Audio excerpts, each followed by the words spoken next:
These are my little people. Did you share your wig guy? Absolutely not. No. Okay.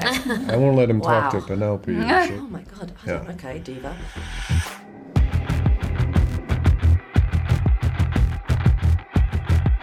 Cool. Okay. Like how big your hands are? Yeah, they like to look at me like I'm a Sasquatch, like a You are Andre the Giant. a piece of meat to be poked at and touched, and they're like, "Oh, look at how big he is!" And then I like to get together group pictures, and I say, "These are my little people." The movie, Ferrari. This is the best way to promote the film. Yeah. Adam, I interviewed you for House of Gucci, and we talked about your wig guy. My wig guy, Alexis. So the question Who's from is... Spain. Alexis Continente. Okay, did you bring him back? Like, Of tell me course, about the of course. process of these wigs this time around. I'm wearing a wig now. Oh, Alexis doesn't it is look actually great? next door. like, No, wait, he's she not. looked over Yeah, he always go anywhere with Alexis. That's not true, but he came on this one and did the wig, and it's amazing. And Scott Wheeler, who also did the prosthetics for this movie I did called White Noise, did the prosthetics for this in conjunction with Michael, who was very specific about making, because sometimes prosthetics can be really impressive to look at, but they disconnect you from the character, and Michael really wanted to feel like he was seeing the actor underneath it, which was great. So he did a great job. Thank you for shouting him out. Did you share your wig guy? Absolutely not. No. Okay. I won't let him talk Wow. to Penelope Shailene. No. Rude. Exclusive contract with you. He's Spanish too. He lives in Barcelona. But he really didn't let me talk to him. No. Not even eye contact. No. Wow. Oh my God. Yeah. Okay, diva. Yeah. So, Penelope, you speak Italian, right? Yes. Yeah, because Limosito was amazing. I love that film. Gracias. But of course you're doing... Sorry, wrong film. Yeah. But you're doing Italian accents and this, and obviously, sorry to bring up House of Gucci again, but there's obviously the nuance of doing different people. So what's the process when you're doing kind of the accents this time around as well? The only similarity is Michael wanted subtle accents. He didn't want people to be making mistakes in the dialect, which was similar to Gucci, where it didn't want, doing a stereotypical Italian accent. With Gucci, it was more, Maurizio was educated in London, so we changed words that we didn't do with this one.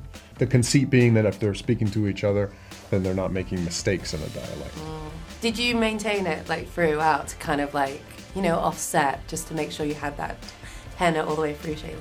We were living in Italy while we were filming this movie, and I just, there's no. I didn't feel like coming into contact with Italians every single day going, it might not be exactly right. Yeah, you don't want to get the, what are you doing, kind of situation. Where you live in the Dolce Vita, though, on set, it looked beautiful,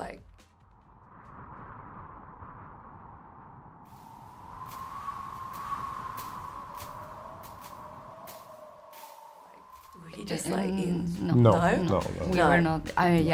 Italy is amazing, and the people and the food and everything, but we were in 42 degrees with winter clothes, he was miserable with the prosthetics, even if he would not complain. And we also had a wig. We were melting. And fur in the middle of the street with the sun, 3 p.m. But you have to go through that. It's part of our work. But we would be lying if we told you, we were living in La Dolce Vita during this shooting. You maintain a level of rage in this film that I was just like, oh my God, it must have been so stressed out. And I guess the circumstances probably helped that. Was that quite difficult to have that kind of level of animosity? Well, I feel like she's not high energy all the time because she's also very depressed because of the loss of her son, and I feel like she never recovered from that, which makes total sense. But I learned that from Ben Kingsley, working with him. He's incredible. And I used to complain a lot when there was something that would take my attention out of the scene, or there was a lot of noise, or something would break. I would get really, really annoyed by that and get very tense. And he gave me an amazing lesson in that way of how he would incorporate whatever went wrong into the scene without fighting it, without forcing it.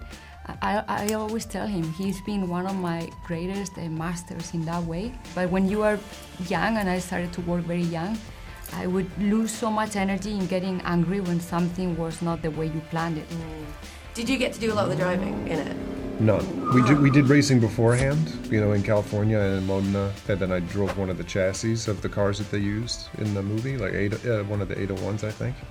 Are you going to do like a Michael Fassbender and just like embark on a racing career? Is this the plan now? I mean, Adam No, Driver. but I get it. I know it's in the name. It's in the name. It's obvious. No. But I understand it. And Patrick Dempsey, who's in the movie, is a racer, and I get the appeal.